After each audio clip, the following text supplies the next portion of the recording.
The Pittsburgh Steelers have traded quarterback Kenny Pickett to the Philadelphia Eagles for a pick swap, along with a couple of late-round picks in 2025. Welcome into Steelers Talk. I'm your host, Jack Sperry, and today we're going to be talking about Kenny Pickett, this trade, what this means for the Steelers heading into the draft as they improve their draft position, and what it means for the Steelers' quarterback position of the future, because once again, we're down to one quarterback on the roster. So make sure you guys do me a favor right now. Click that subscribe button, because whenever they make a move for a quarterback, whether that be Justin Fields or Ryan Tannehill or who knows, a John Wayne Booty or something, whatever the case may be, all right, whatever quarterback they bring in, we're going to have a breaking news video for you guys. If they bring in Tyler Boyd, if they bring in anybody else on the free agent market, we have breaking news coverage for you guys. So make sure you click that subscribe button right now. And let's get into this, man. This one surprised me. It really did, because I thought the plan was to keep Kenny Pickett as a backup to Russell Wilson. And if Russell Wilson stunk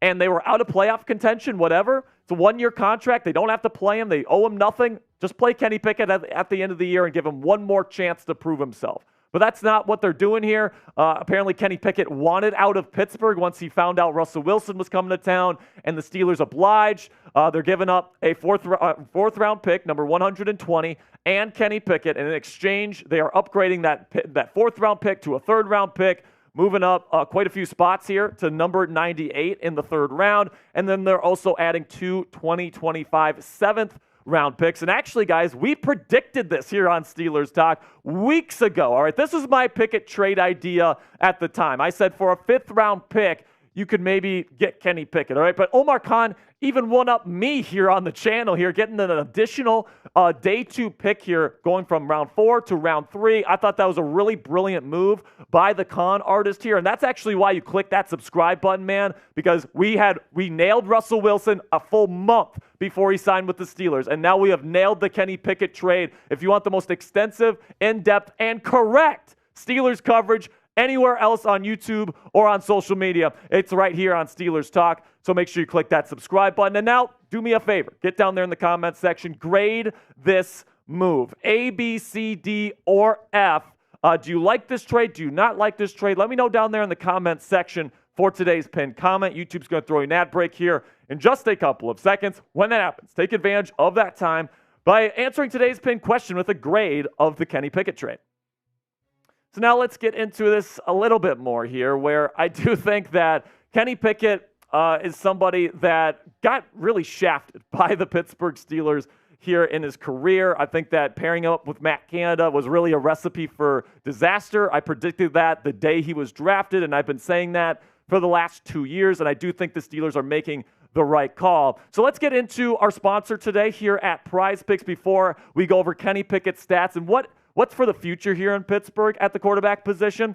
But go to prizepicks.com/CLNS and use code CLNS, or download the Prize Picks app today and use code CLNS for a first deposit match up to $100. Football season is over, but the action on the floor when it comes to college and NBA basketball is just heating up. It is March after all, and we all know how much we love March Madness. So whether it's tournament season or the fight for playoff home court, there's no shortage of high-stakes basketball moments this time of the year. So get on the excitement with our friends at Prize Picks, America's #1 fantasy sports app, where you can turn your hoops knowledge into serious cash. With quick withdrawals, easy gameplay, and an enormous selection of players and stat types is what makes Prize Picks the #1 daily fantasy sports app in the U.S. So how does it work, you ask? Here's how you play. You pick 2 to 6 players, and if they'll go for more or less than their Prize Picks projection, you can even win up to 25 times your money on any entry. So here's my entry for today's action in the NBA. I'm going to take the more when it comes to the rebounds plus assists for Victor Wembanyama. I mean, if you're that tall, you should be able to get quite a few rebounds tonight. I'm going to take the more on Nikola Jokic's points at 25.5.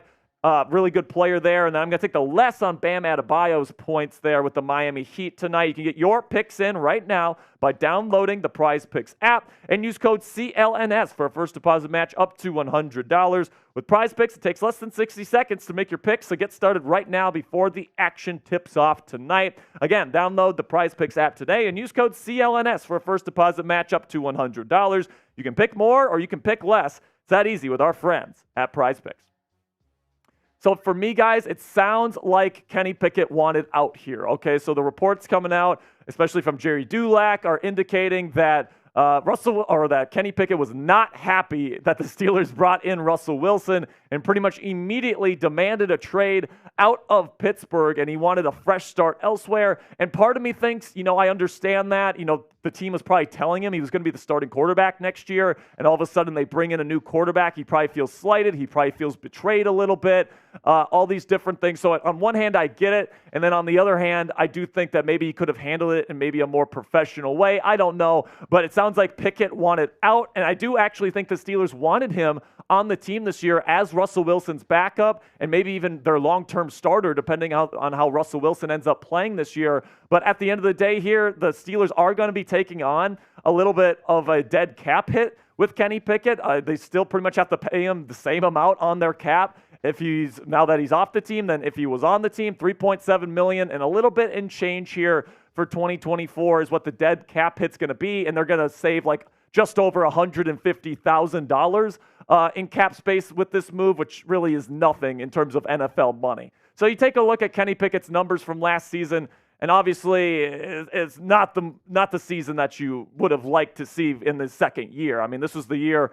where he was supposed to blossom into the franchise quarterback we all hoped and thought that he could be, especially in the preseason. He was like the preseason MVP. I guess that goes to show you that the preseason literally means nothing because he went out and was just not very good last year, guys. Let's just call it for what it is. You can blame the offensive structure if you want. You can blame Deontay Johnson's drops or whatever the case may be. But, man, the production just wasn't there. Just over 2,000 yards in 12 games played, 62 completion percentage there. And then look at that touchdown number, man. Absolutely terrible. Just 6 touchdowns last year, 13 touchdowns to 13 interceptions in his entire career to this point through 2 seasons. And that's just not the kind of touchdown production that you need out of a franchise quarterback, especially with a roster as good as the Pittsburgh Steelers. Now, like I said before, guys, I do feel bad for the kid. I do feel bad for Kenny Pickett because I think he's a hard worker. I think that he approaches the game in the right way. And, I think that he was paired with the worst offensive coordinator and play caller in the game at the time that he entered the league. And it's not like he's the most talented guy in the world. It's not like he's a Patrick Mahomes or Josh Allen that can make up for Matt Canada's mistakes. He's the type of quarterback that needs an offensive coordinator that's really buttoned up, and he never really had that. And you could definitely make an argument he was never given a fair chance to develop in the National Football League. But at the end of the day, all right, he was bad and Matt Canada was bad. It's not like he had 0 opportunities to show flashes of really good quarterback play in that offense, right? Even Mason Rudolph showed those flashes when Kenny Pickett really did not. And even in the games where people are like, oh yeah, he played a lot better without Canada, still no touchdowns, all right? He had 0 touchdowns in the 6 quarters that he had without Matt Canada, which is not going to be good enough. You need to get the ball in the end zone, and that's just not something KP ever did in his career, whether with Matt Canada or without Matt Canada. And if you had an opportunity to sign Russell Wilson, somebody that had a better passer rating than Patrick Mahomes last year, higher touchdown percentage and a lower interception percentage than Patrick Mahomes last year, you just got to do it. I'm sorry, you just do, because you have a team that's ready to win now, a great defense, a great head coach, an offense that's young and up and coming, and a great pair of running backs as well. You bring in an OC and Arthur Smith that I believe knows what he's talking about, and this is a clear upgrade to me, man. It just is, especially at the $1.2 million price tag that you're paying Russell Wilson. It's not even a discussion, in my opinion. This is why I predicted Russell Wilson was going to be a Pittsburgh Steeler a month before he ended up doing it, because it just made too much sense, all right? He had a good season last year. He beat Mahomes with the Broncos. He beat the Buffalo Bills last year and Josh Allen with the Broncos. He beat teams like the Browns. He beat a lot of playoff teams last year, including Green Bay, by the way, with the Broncos. And I think that with the weapons around him here in Pittsburgh, Russell Wilson's going to be even better here than he was in Pittsburgh. So don't tell me that he can't beat Mahomes. Don't tell me he can't beat Josh Allen, because he's done it actually a number of times in his career already. And at the end of the day, guys, I do think Russell Wilson's the right move, but I do wish Kenny Pickett the best of luck in Philadelphia. All right, he's a good kid. He deserves potentially another opportunity to prove himself in this league. I think the Steelers did make the right decision from moving on from him here. But at the end of the day, man, these are people that we're talking about. These are human beings. And I do wish Kenny, who is a good person, the best of luck elsewhere. Honestly, I think he probably would have been he would have had a better chance to play this year in Pittsburgh than he will in Philly. So maybe it's a worse situation for him. But let me know what you guys think down there in the comment section. What's your one-word reaction to the Steelers trading Kenny Pickett to the Philadelphia Eagles and improving their draft's positioning here in 2024?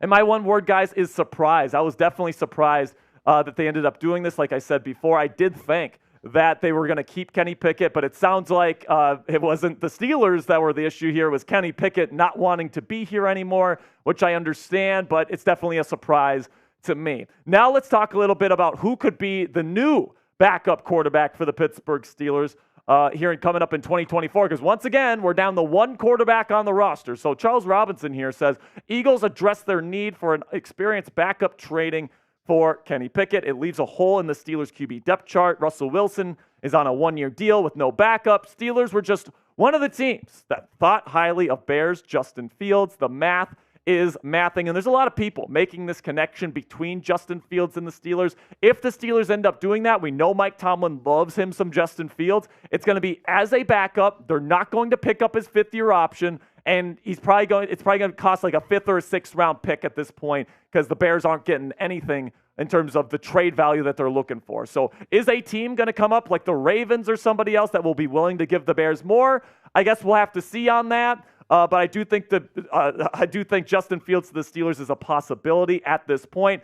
However, I do think the better option for the Pittsburgh Steelers moving forward is Ryan Tannehill, okay? Because I think if you bring in Justin Fields, eventually there might be a war in the locker room, and there's definitely going to be a war among the fan base as to who should be the long-term option at quarterback. Russell Wilson is only 35. He could absolutely play another 5 years if he wanted to, but if you bring in Justin Fields, people are going to be like, bench Russ, put in Justin, he's the future, all these different things. And we just got done with a war over Kenny Pickett, guys. Does this fan base really want another war about who should be the next quarterback of this team? I would rather get a Ryan Tannehill, who is really good in this system, with Arthur Smith, led the Tennessee Titans to a number one seed over teams like the Chiefs and the Bills over the last couple of seasons, back in 2020. So I think that Ryan Tannehill, he's getting older, but you know that he can operate this system, and I do think he is probably the more logical option than Justin Fields at this point. That'll be it for today's breaking news action, guys. Thank you so much for all of your support. You can give me a follow on Twitter at Jack_Sperry for more Steelers updates and NFL draft updates every single day. I really do appreciate all of your guys' support. And until next time, here we go, Steelers.